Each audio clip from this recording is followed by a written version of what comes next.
I'm Julia Wilson, 32 years old, a graphic designer running my own studio in Chicago. On paper, I'm thriving. But in my family, I've always been the invisible middle child, never quite enough. Last Christmas, as we gathered around the dinner table, my mother stared at me and said, "You're the most useless child we have." The room went silent. That's when I finally stood up for myself. I'd love to hear where you're watching from. Drop it in the comments. If holiday family drama hits home, give this a like and follow for more stories about navigating toxic family ties. I grew up in suburban Milwaukee, always feeling like a background character in my family's story. My older brother, Michael, was the golden child. Tall, athletic, and charming, he ruled the football field, and our parents never missed a game. I'd sit in the stands with a book, trying to stay warm while they cheered. His trophies dominated our living room, and dinner talk always circled back to his victories. My older sister, Sarah, was my mother's ideal daughter. She married her high school sweetheart at 23, had a kid by 25, and slipped effortlessly into the role of perfect wife and mom.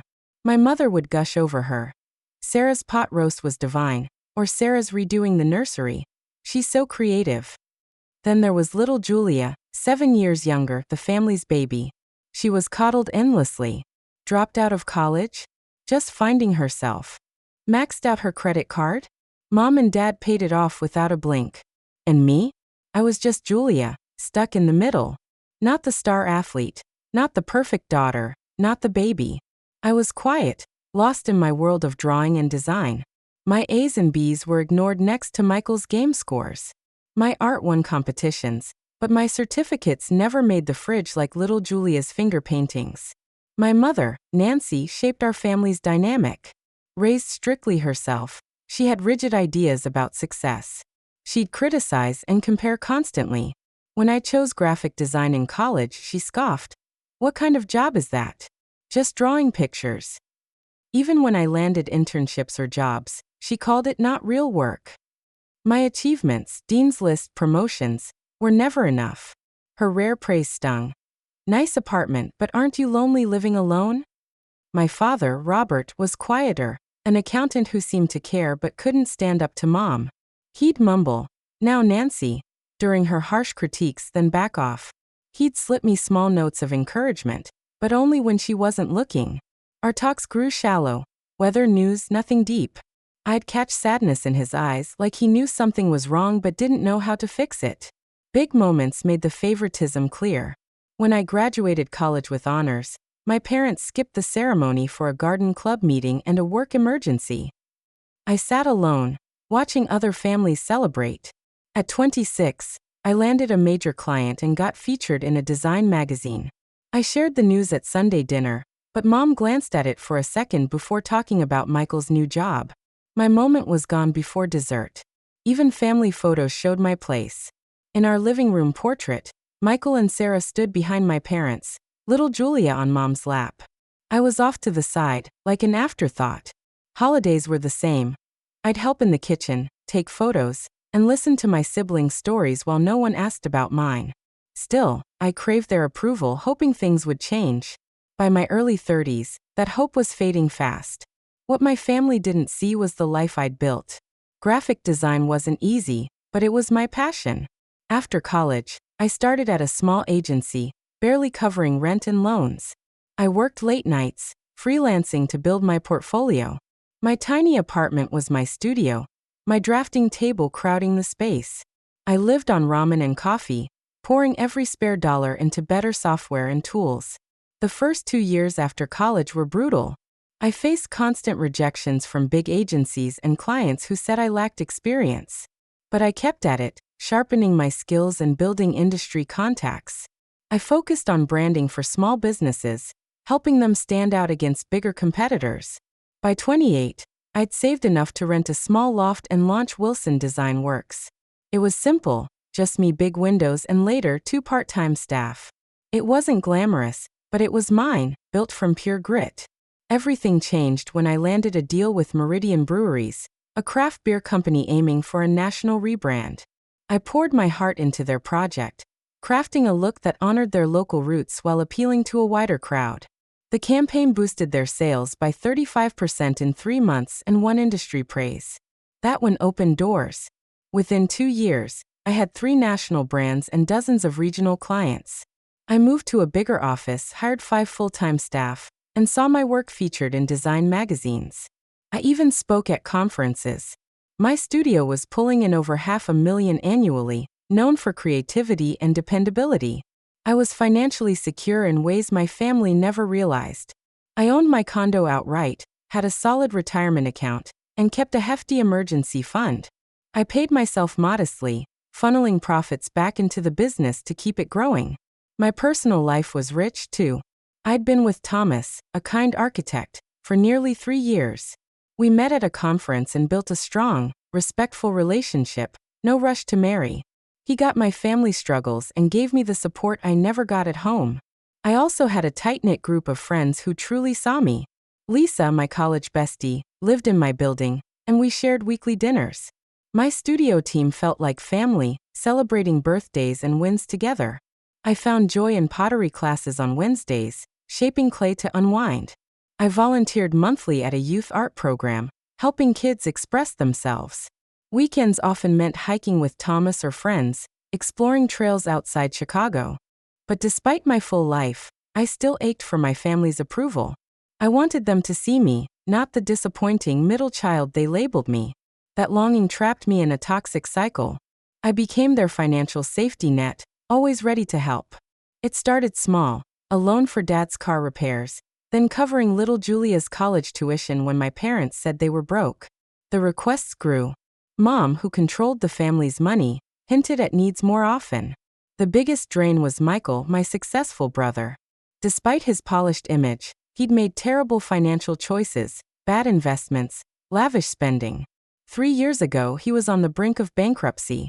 I bailed him out, paid his urgent debts, and set up a repayment plan he barely followed. I also funded family events, covering holiday meals or birthdays while letting my parents take credit. I bought Dad a suit for a wedding, pretending it was a deal. When Mom wanted new kitchen appliances, I made them an early birthday gift from everyone, though I paid alone. My help went unnoticed, taken for granted. The more I gave, the more they expected. Mom saw my support as a duty, not kindness, like I owed her for raising me. Around them, I shrank back into the invisible child, hiding my successes to avoid seeming boastful, taking their criticism silently, swallowing pain to keep peace. It was draining, dimming my own light to fit their mold. Thomas often asked why I kept going to family events that left me raw, why I kept paying without thanks. I'd mumble, "Their family," but it was more than that. I still cared. Yet each dismissive remark, each veiled money request, wore me down. My patience thinned, my resentment grew, and my self-respect demanded better. The financial dynamic with my family turned toxic over time. What began as occasional help became an expected, unspoken role. Mom's calls had a pattern: quick, half-hearted questions about my life, then a sigh and a hint at some crisis. "The roof's leaking," or "Dad's meds cost more now." She never asked outright for money, just dropped hints until I offered, letting her pretend she hadn't begged. After I helped, Mom would brush it off. "That's what family's for." Or worse, "It's the least you can do after all we gave you growing up." No thanks, no recognition of my sacrifice. My generosity was just expected, like I owed them. Michael would call with temporary cash flow issues, swearing he'd pay me back next month. For years, Sarah never asked outright but moaned about parenting costs until I bought pricey gifts for her kids or chipped in for their school funds. Little Julia assumed I'd bail her out for car repairs or rent after overspending on clothes. Family gatherings were tough. Every holiday brought subtle jabs and comparisons that left me feeling small. Last Thanksgiving was rough. Minutes after I arrived, Mom eyed me and asked if I'd given up on dating since I came alone. When I mentioned my serious relationship with Thomas, she called him just another boyfriend, and wondered why I couldn't close the deal like Sarah. At dinner, I tried sharing news about a big client my studio landed. Mom cut me off to ask Sarah about her kids' school events. My moment never came back. Later, washing dishes, she said my little drawing business was probably best since I wasn't cut out for motherhood. I left with a migraine, vowing to skip Christmas. But as December neared, guilt and hope tugged at me. Maybe this year they'd see me. At Mom's birthday dinner, which I paid for but Dad claimed credit for, she gushed over my siblings' wins while ignoring mine. When I mentioned a National Design magazine feature, she switched to Julia's new internship, her third career try. As Christmas loomed, anxiety hit hard. I thought about skipping it, but talked it over with Thomas. "You're not that insecure teen anymore," he said firmly. "You're a successful business owner. Demand respect." "They'll never change," I argued, pacing. "It's just more pain." "Then change how you respond," he said. "Show them you know your worth, whether they see it or not." His words stuck. I spent hours picking thoughtful, pricey gifts, wrapping them perfectly, hoping they'd notice me. I got my hair and makeup done, chose an outfit that screamed confidence, not my usual fade into the background look. The day before Christmas, Michael called, voice low and nervous. "Julia, I hate asking, but I'm in a bind," he started. I braced myself. "The bank's threatening foreclosure if I don't pay $15,000 by year end. My commission's coming in February." "That's a lot, Michael," I said. "You haven't paid back the last loan." "I know," he rushed. "But it's my house. Where'll Diane and the kids go? Please don't tell Mom and Dad." After a pause, I sent the money, adding it to the list of loans I'd likely never see again. I called Lisa to vent. "Stop being their ATM," she said sharply. "They're adults. Let them face their choices." "But let Michael's family go homeless?" I asked. "Maybe consequences would make him smarter," she said. "When will you demand the respect you deserve? They take and don't even say thanks." That night, Lisa's and Thomas's words mixed in my head. I was done suppressing my anger. I was tired of being the family bank, of my success being ignored, of shrinking to keep peace. As I fell asleep, I decided, this Christmas, I'd stand up. No more silent disrespect. No more unthanked handouts. If they couldn't see my worth, I'd show it. Conflict might come, but some things need to break to heal. I pulled up to my parents' suburban house at 4 p.m. on Christmas Day, my car full of beautifully wrapped gifts. The colonial home glowed with white lights, a wreath on the red door, fake candles in every window, same as always. Laughter spilled out, tempting me to doubt my resolve. Part of me still craved being part of those warm moments, not just tolerated on the edges. Dad opened the door, eyes warm with what felt like real joy. "Julia, you made it," he said, letting me in. He wore his old green reindeer sweater, a gift from Mom years ago. "Merry Christmas, Dad," I said, smiling, juggling packages for a quick hug. "Can you help with the rest of the gifts? There's more in the car." His brows lifted at more gifts. But he nodded and followed me out. As we grabbed the boxes, he chatted about warm weather and traffic, dodging anything real. The house was cozy, filled with the aroma of roasting turkey and pine. A towering Christmas tree dominated the living room, surrounded by piles of presents. The mantel held family photos, mostly Michael's kids and Sarah's family, with just one small frame of my decade-old graduation picture. Mom came out of the kitchen, wiping her hands on her holly-embroidered apron. Her sharp eyes scanned my designer dress, styled hair, and stack of gifts. "You're finally here," she said, implying I was late, though I arrived right on time. "Put those under the tree and greet everyone." Sarah brought her famous sweet potato casserole, and Michael's sharing about his new sales tour. No Merry Christmas, no comment on my effort. I swallowed the hurt, nodded, and placed my gifts under the tree while Dad slipped back to the living room. The next hour was awkward, forced small talk and stiff hellos. Sarah, perfectly dressed, gave me a quick hug before diving back into her daughter's dance recital story. Michael slapped my shoulder with his usual bravado, but I noticed new worry lines on his face. His wife, Diane, gave me a warm smile, one of the few genuine moments. Little Julia, back from another college try, barely glanced up from her phone. Gift time came, and my carefully chosen presents got lukewarm reactions. Dad's expensive leather briefcase got a polite thanks, but I doubt he knew its worth. Mom glanced at her spa package and designer scarf before moving on to manage everyone else's gifts. The rare collectibles I found for my siblings sparked brief surprise, but other presents quickly stole the spotlight. At dinner, I was seated at the table's far end, opposite Mom, with Dad at the other head. Michael and Sarah sat near our parents, their families in the middle, while Julia was by Mom's side. I was isolated, save for my 10-year-old nephew next to me. The table sparkled with Mom's best china and crystal under the chandelier. The turkey was golden, surrounded by stuffing, cranberry sauce, mashed potatoes, green beans, and Sarah's prized sweet potato dish. Talk swirled around me. Mom quizzed Michael about work, nodding as he bragged about new clients. All of us ignoring his financial mess. When he mentioned a lavish summer vacation, I sipped my wine to stay quiet, thinking of the $15,000 I'd just lent him. Sarah took over, sharing her kids' achievements and her school volunteer work. Mom glowed, asking for more details about Sarah's fundraiser. Suddenly, Mom turned to me. "Julia, you should volunteer somewhere. It'd get you out, since you're always alone with your computer." Before I could mention my work with kids, Sarah cut in.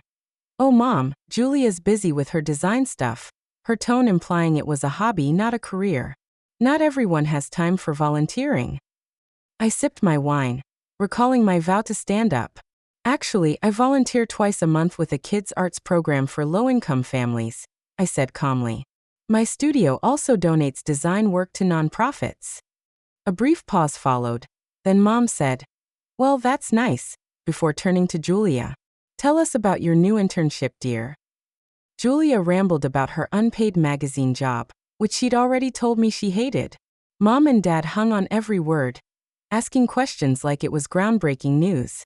During a quiet moment, I spoke up. "My studio was featured in Design Quarterly last month," I said casually. "A 4-page spread on our Clearwater Technologies rebrand." "Is that an online magazine?" Mom asked, brushing it off. "No, it's a top-print publication in design," I said. "It's a big deal." "Speaking of achievements," Mom said, turning away, "Sarah, did you tell Julia about Chloe's honor roll?" My news faded, ignored again. I felt the sting but reminded myself their approval didn't define me. As dessert came, Michael surprised me. "Was Clearwater Technologies that big software company? I saw their new look." "Your work." I nodded, caught off guard. "Yeah, we redid their whole visual identity and interface. 6-month project." "That's impressive, Angie," he said, using my old nickname. "They're huge." "Thanks," I said, touched by his rare nod. Mom frowned. "I bet they didn't pay much for new colors and fonts," she said. "Who wants coffee with pie?" My cheeks burned. "Actually, Mom, it was a full rebrand that boosted their user engagement by 40%. The contract was worth over $200,000 to my studio." Silence hit the table. Dad's eyebrows shot up, pie forgotten. Sarah froze mid-bite. Julia even set her phone down. Mom's face tightened. "No need to exaggerate, Julia. We know graphic design's barely above school posters." "I'm not exaggerating," I said firmly. "My business employs 7 full-time staff and brings in over $500,000 a year." Mom's fork clinked sharply on her plate. Her eyes narrowed. "If you're doing so well, why live alone in a tiny apartment? Why no husband or kids like Sarah? Success isn't just money, Julia. You've always been our dreamer, exaggerating everything." I froze, stung. "My condo's over 2,000 square feet, Mom. You've never visited." She waved me off. "At your age, you should have more than drawings and a fancy place. Sarah gave us 3 grandkids. Michael's in a real career. Even Julia's finding her path." Tension choked the room. Dad cleared his throat. "Nancy, maybe not now." But Mom leaned in, her voice sharp and low. "Let's be honest, Julia. You've always been different, lost in your artsy world. We tried guiding you to a normal life, but you chose this. What do you have? No husband, no kids, just clients who'd drop you tomorrow." I stared, barely breathing. Her words cut deep, but they clarified everything. This was her. This was them. My success would never matter. "The truth is," she said, voice cold, "you're the most useless child we have." Her words hung heavy. Michael stared at his plate. Sarah squirmed. Dad half stood, mouth open, silent. Julia's eyes widened. Something snapped in me. Not my spirit, but the silence I'd kept for years. I stood, my napkin dropping, chair scraping loudly. I met Mom's gaze, unafraid. Then stop calling me for money. The room went still. Mom's face paled, her mouth agape, composure gone. Dad half stood, confused. Julia, what do you mean? He asked, voice shaky, like he already knew. Michael avoided everyone's eyes. Diane looked from me to him, realization dawning. Sarah's fork hovered, her eyes wide. Her husband grabbed her hand, lost. Julia's eyes teared up. Angie, she whispered, sounding small. I wasn't done. Years of hurt poured out. Useless isn't the person who built a business from scratch, I said, voice strong. Useless isn't who paid for Dad's car repairs last year, or half of Julia's tuition when you said you were broke. I faced Michael. Useless isn't who saved your house from foreclosure 3 times, Michael. $15,000 yesterday, on top of the $27,000 you owe me. Diane gasped. Michael, is that true? You said your boss gave you an advance. Michael looked up, ashamed. Angie, you promised not to tell, he mumbled. No, I enabled your lies about being successful. I said, firm but not cruel. I've covered for all of you, pretending everything's fine. I turned to Mom, her shock turning to anger. You've called me monthly for 5 years, Mom, asking for money. The new fridge? Me. Dad's heart meds? Me. The roof last spring? Me. I've given over $100,000 in 3 years, and never heard a thank you. My little drawing business keeps this family afloat. Dad sank back pale. Julia, I didn't know. Your mother said savings or insurance covered it. Of course you didn't, I said softer. No one was supposed to. I was the useless daughter bailing everyone out. Sarah spoke up. You never said it was a big deal when we needed help. Because I wanted to be valued, I admitted raw. I thought being useful would make you see me. But it never will it? I scanned their shocked faces, feeling oddly calm now that the truth was out. I run a business with 7 employees. I own my home outright. I have savings, investments, a retirement plan. I volunteer, have great friends, and a loving relationship with a man you've never met. By any measure, I'm thriving. But here, that doesn't matter because I didn't follow your path. Mom's jaw tightened, her composure returning. You've no right to air our private matters, she said icily. If you help financially, that's what family does. It doesn't mean you can throw it in our faces. No, Mom. Family supports each other emotionally, too. Family celebrates successes and helps with failures. Family sees each other for who we are, not who you want us to be. I took a deep breath, tired but determined. I've spent years chasing your approval, fixing everyone's problems. It'll never work. You don't want a successful daughter. You want a compliant one. Michael's financial truth rippled through the room. Diane whispered fiercely to him, hurt in her eyes. You said we were fine, she said. We just got a new car. We have to keep up appearances, Michael hissed. Everyone expects us to be successful. Is that why we're drowning in debt? Diane snapped, voice rising. To impress your parents? Sarah shifted uncomfortably. Julia, I didn't know you were supporting everyone, she said softly. You should have told us. Would it have changed anything? I asked. Would you have respected me instead of talking down to me? Would Mom have stopped comparing me to you? Sarah looked ashamed. I didn't mean to make you feel less, she said. I got used to being the favorite.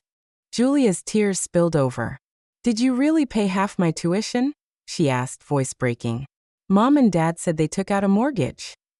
I nodded, feeling for my little sister, caught in this mess like me. They didn't want you to know. They hid that our family's finances aren't what they seem. Dad stood slowly, shoulders heavy. Julia's right, he said, voice firm. We haven't been honest with each other or treated her fairly. He looked at Mom, who stared back, stunned. Nancy, she deserves an apology. Mom wasn't budging. This is absurd, she snapped. If Julia chose to help, that was her choice. No one forced her. If she wants gratitude, that's not true giving. Her words sealed it. No apology, no change. I nodded, accepting it. You're right, Mom. No one forced me. I helped because I love this family, despite everything. But I'm choosing differently now. I left the table, and went upstairs to grab my bag from the guest room. It was frozen in time, same purple bedspread, old band posters. A relic of someone I wasn't anymore. I packed quickly, hearing raised voices downstairs as the truth shook them. Part of me felt bad for disrupting Christmas, but a bigger part felt free. Their choice to face or ignore this wasn't my burden anymore. Downstairs, Dad stopped me in the hall. "Julia, don't go like this," he pleaded, voice cracking. "We can talk. We can fix this." I looked at him, soft but firm. "Dad, this isn't a one-talk fix. It's been decades. I need space and the family needs time to process."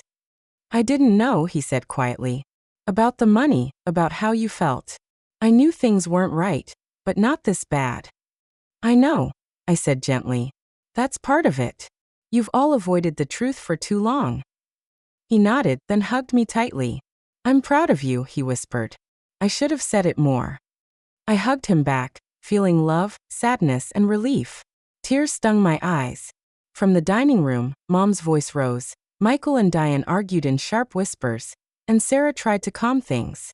It was the sound of their perfect facade crumbling. I walked to the front door, stepped into the cold December night, and shut it firmly. In my car, I gripped the wheel, letting out a shaky breath that carried years of tension. As I drove away, Christmas lights blurred through my tears. But I didn't feel regret or anger, just freedom. For the first time, I'd spoken my truth, unapologetic. Whatever came next, I'd face it as me, not the shadow they wanted. Driving back to my condo felt unreal. Christmas lights sparkled on houses and shops. Holiday tunes hummed on the radio, but my world had flipped upside down. Tears came in bursts, not from sadness, but from the raw release of years of pent-up emotions. At home, I sat in my car for a few minutes, bracing myself to face what had just happened. My phone buzzed nonstop in my purse, but I ignored it. Part of me wanted to toss it into the snow. Finally, I dragged myself upstairs, dropped my keys and bag and sank onto the couch. Only then did I check my phone. 17 missed calls, 23 texts, a flood of family chaos. I called Thomas first. He picked up instantly, voice thick with worry. "Angie, you okay? You were supposed to call after dinner."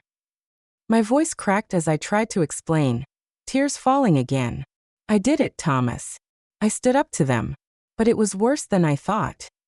He listened as I spilled the night's events, from Mom's cruel words to my fiery response and quick exit. When I finished, he paused, then said, "I'm so proud of you. That took guts." "It doesn't feel like guts," I said. "It feels like I ruined Christmas." "Maybe it needed to break," he said softly. "Sometimes things have to shatter to heal better." We talked for an hour, his calm words steadying me. He offered to come over, but I needed solitude. After a hot shower and fresh clothes, I faced my phone again, choosing to read texts instead of hearing voices. I wasn't ready for that. Julia's texts hit first, raw and emotional.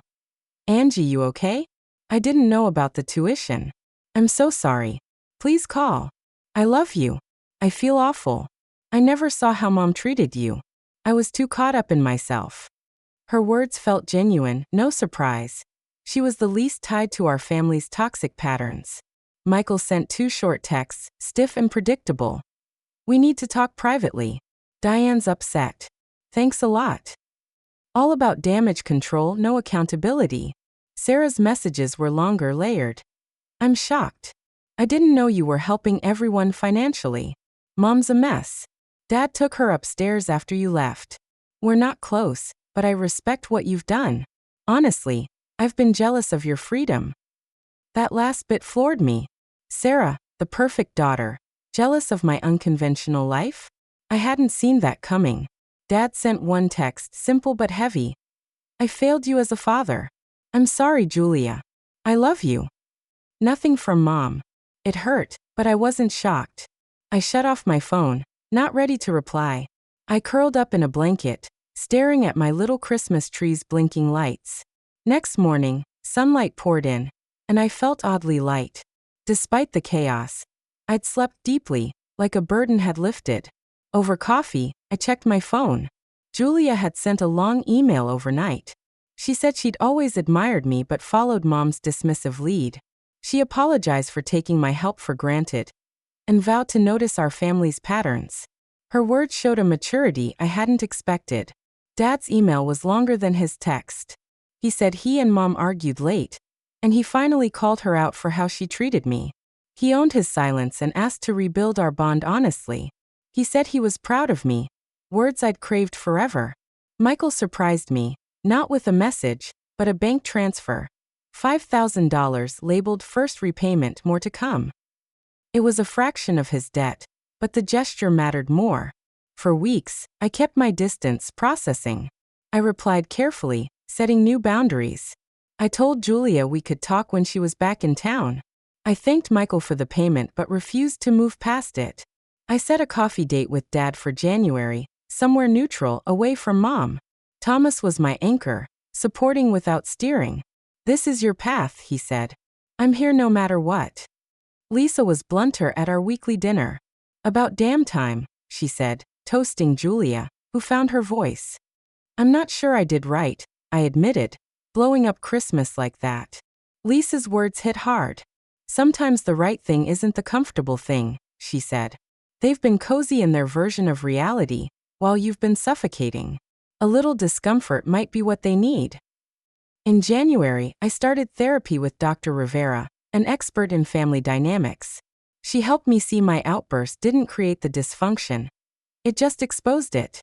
"Your mother shows narcissistic traits," she said. "She built a family where everyone had roles to keep her perfect image. You broke that by refusing your role." "What now?" I asked. "That's up to you and them," she replied. "You can't control their reactions, but you can choose what relationships you'll accept." With Dr. Rivera's help, I set firm boundaries.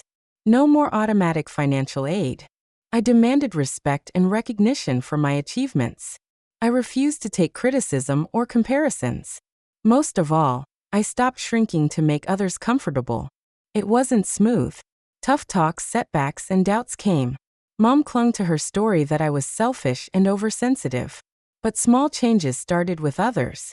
Michael, without my safety net, faced his financial mess. He and Diane downsized and got a financial counselor. Our bond was tense, but a new honesty felt like a step forward. Sarah and I began a real friendship, free from Mom's comparisons. We found common ground, sharing struggles and successes. She admitted her perfect life had cracks, and I opened up about my business. Julia went back to school more driven, not taking my help for granted. She visited my studio, curious about my work, even asking for career tips. Our age gap faded as we connected as adults. Dad changed most. He stood up to Mom, refusing to enable her manipulation. He visited my studio, met Thomas, and showed real interest in my life. Once, he admitted he'd always admired my creativity, but was too scared of Mom to say it. I kept growing too. My business flourished, my bond with Thomas deepened, and I gained confidence in social settings. I spoke at design conferences, mentored young designers, and taught at an art college. The biggest shift was inside me. I stopped tying my worth to my family's approval. I didn't need to earn love with money or achievements. I finally believed I was successful, capable, and worthy just as I was. When Thomas proposed in spring, I said yes, free from family worries. We planned a small wedding that fit us, not others' expectations. I made guest list choices based on what felt right, not what avoided conflict. By summer, I hadn't spoken to Mom in 6 months. Dad said she was still mad about my public humiliation, refusing to see her role in our toxic dynamic.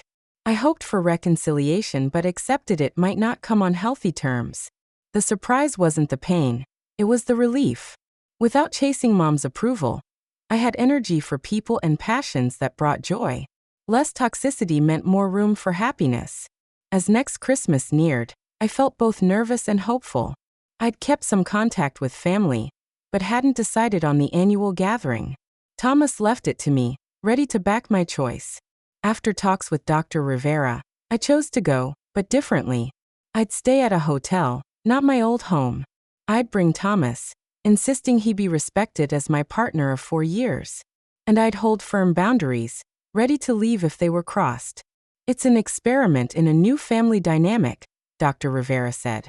You're not slipping back into old patterns. You're testing if healthier ones can work. On Christmas Eve, we arrived at my parents' house. The vibe was different. Dad greeted us with warm hugs, thrilled to see me and Thomas. Julia rushed up, her smile bright. Sarah gave a shy but genuine smile, her family behind her. Mom stood back, her face neutral. She'd agreed, via Dad, to my terms. No criticism, no jabs at my career, respect for Thomas. She was following through, but her stiff stance showed it wasn't easy.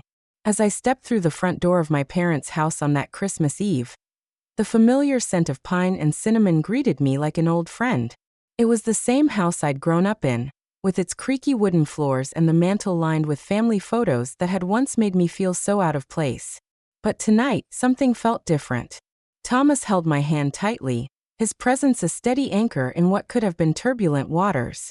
My heart raced a little, but I reminded myself of the boundaries I'd set. This wasn't a return to the past, it was a step into something new. Mom stood there, her posture as straight as ever, but her eyes held a flicker of uncertainty. She greeted me stiffly.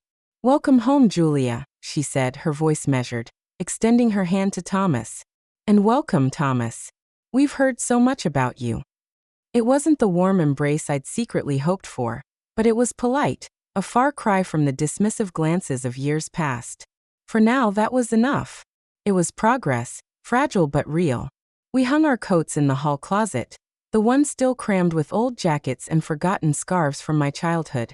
The living room buzzed with soft chatter, the Christmas tree twinkling in the corner, adorned with ornaments that told stories of family holidays long gone. I scanned the room, noting the subtle changes, a new throw pillow here, a rearranged photo there. It mirrored the shifts in our family dynamic, small but noticeable. The evening unfolded in a way that felt strange, like walking on a frozen lake, awkward but not hostile. There were no sharp edges in the air, no undercurrents of tension pulling us under.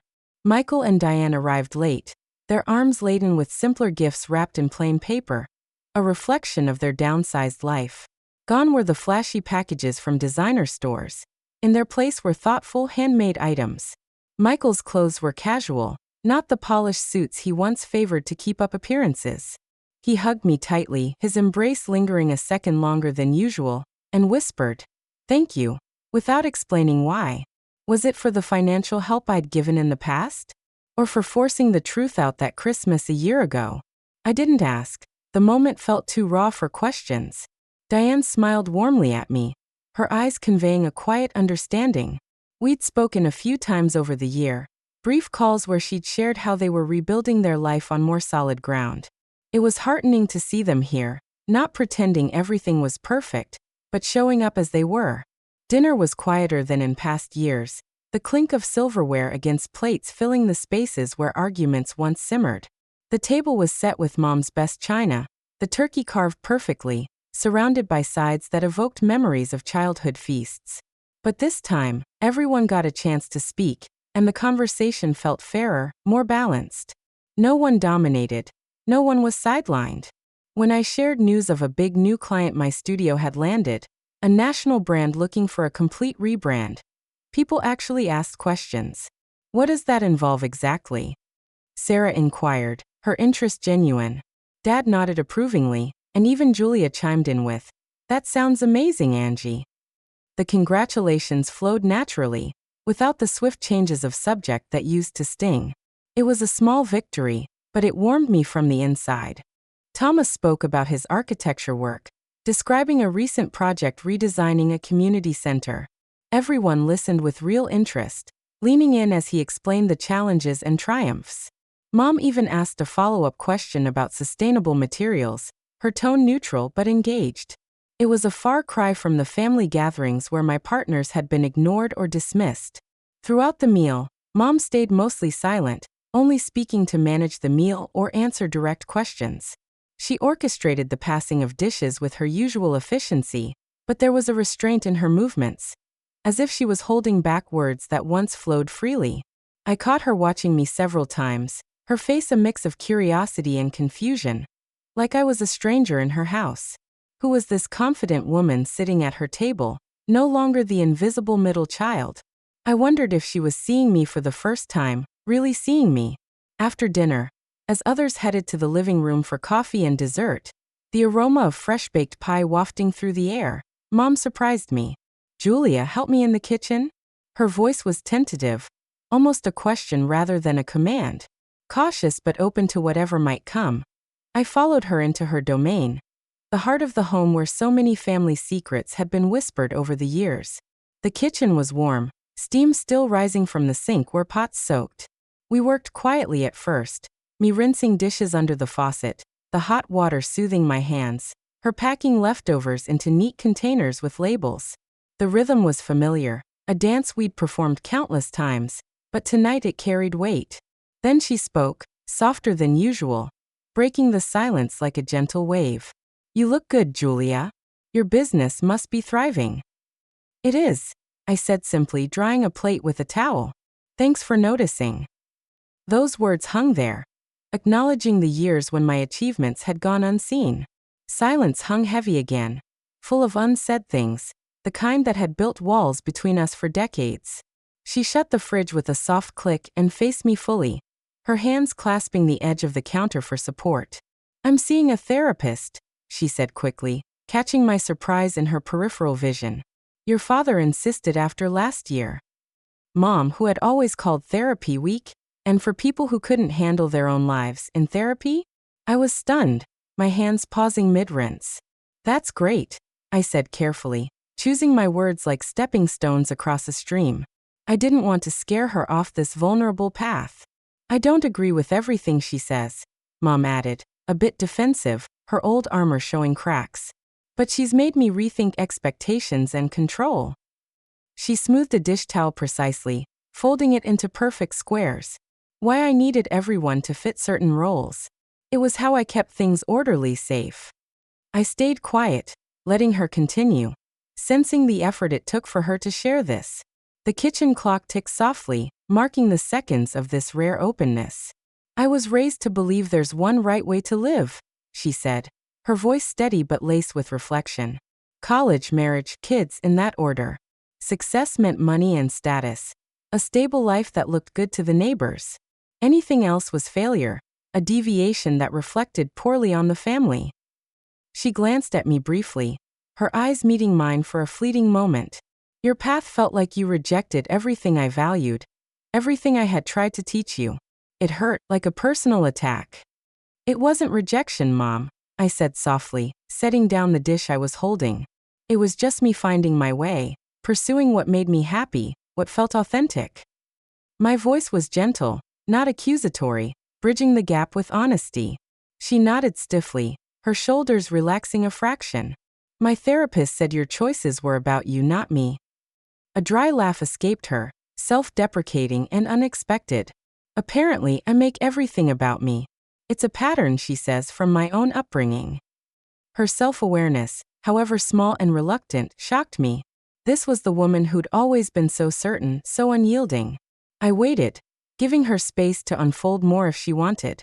"I won't apologize for wanting what I thought was best," she said, her chin lifting slightly in that familiar defiant way. "But I was rigid, too set in my views.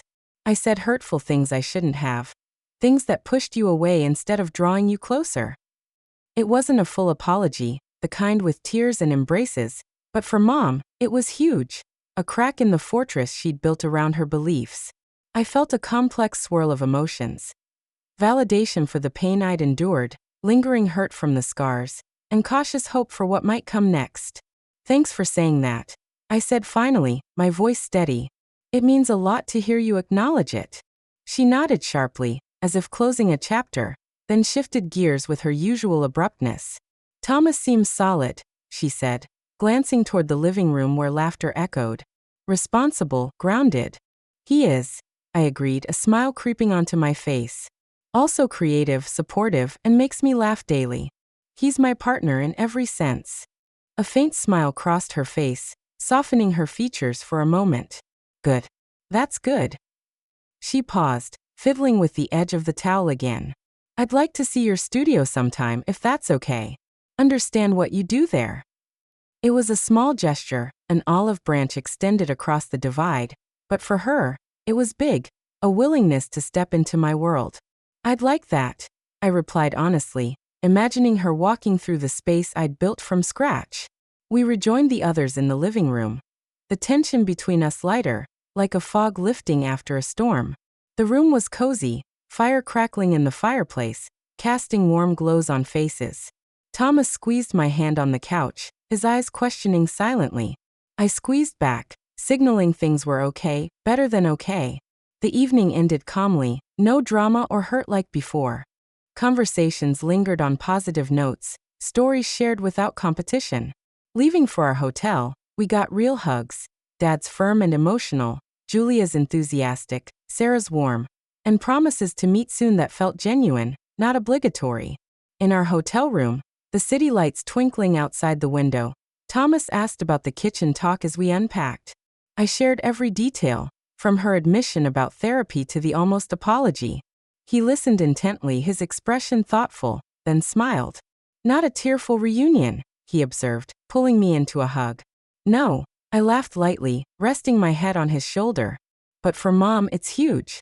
She admitted she might be wrong about something. I never thought I'd see the day. It was a milestone, one I'd cherish. Will things change? He asked, his voice gentle as we settled into bed. I thought it over, staring at the ceiling, replaying the evening. They already have. Not perfectly, not completely, but enough to make a relationship possible. A different kind of relationship than before.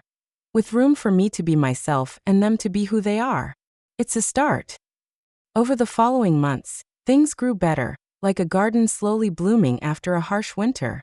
Mom visited my studio as promised, arriving on a crisp spring morning.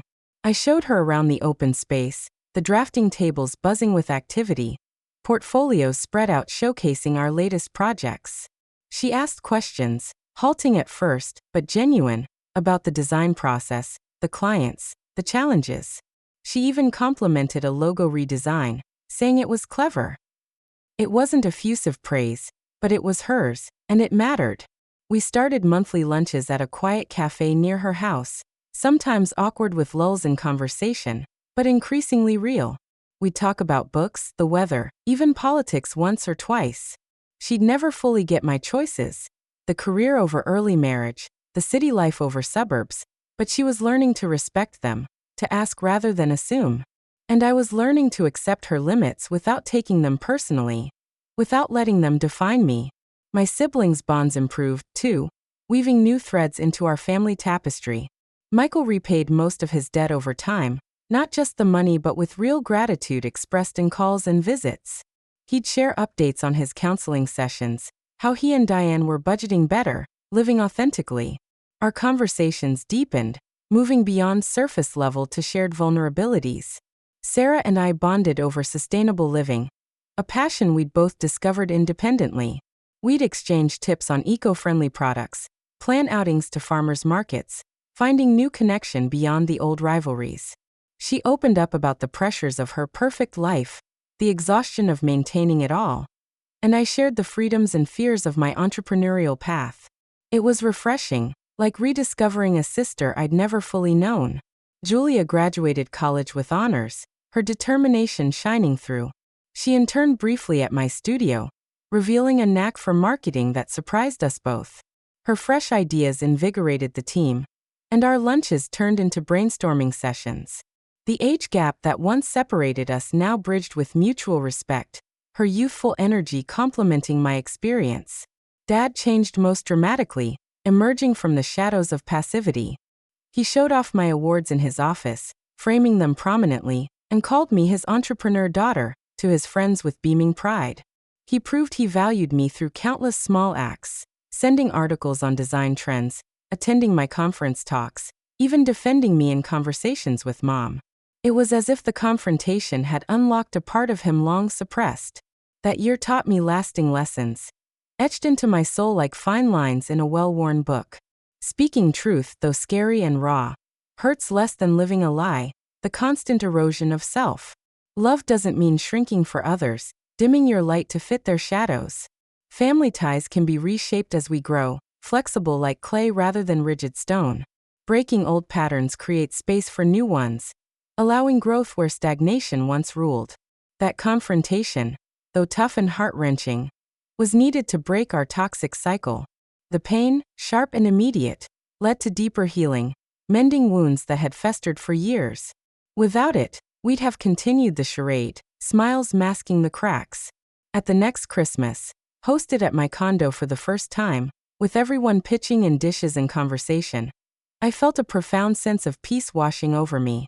The space was filled with laughter, the aroma of mixed cuisines blending harmoniously. We weren't perfect. Tensions and old habits lingered, surfacing in minor quips or awkward pauses, but we were trying to build something better brick by brick. Mom caught my eye from across the table, amid the clatter of plates and joyful chatter, and gave a small, real smile, unthinkable a year ago. It was a silent acknowledgement, a bridge extended. In that warm glow, surrounded by family evolving together, I realized sometimes you risk losing family to gain a healthier one. The bravest act is refusing the unacceptable, even if it feels like betrayal in the moment. Raising my glass for a holiday toast, the crystal chiming softly, I looked at the faces I'd fought so hard to be seen by. Their expressions now open, appreciative. The real victory was knowing my worth, standing tall in it, no matter what they thought or how long it took them to see. Have you ever stood up to family who didn't see your value? How did you handle it? What boundaries did you set? Share in the comments. If this story hit home, like and subscribe for more real talk on family and growth. Thanks for watching. Sometimes the bravest thing is being unapologetically you.